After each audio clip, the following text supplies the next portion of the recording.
Kapatid ni Daniel Padilla na si Rowana Padilla nagsalita na rin sa isyu ng Katniel. Halina't panoorin natin ang buong detalye.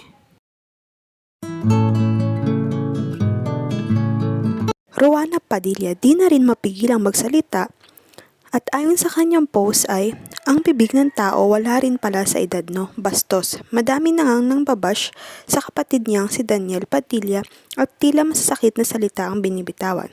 Siguro nga ipinapatamaan nito si Christy Fermin dahil grabe ang pagbabody shame at kung laitin niya ito si Catherine Bernardo. Tinawag pa nilang dry, walang dating, manang at flat.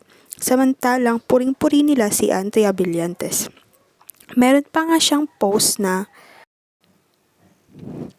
"The first step to improve your life is stop distracting yourself with the lives of people who have absolutely nothing to do with yours and that you will never meet.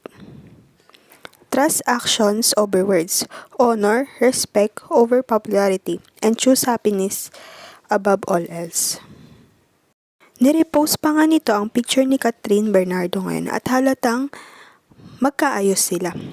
Sa ngayon, maghintay na lang tayo ng susunod na update. Huwag kalimutang mag-like at subscribe sa aking YouTube channel sa Liang Beats. Maraming salamat po sa panonood.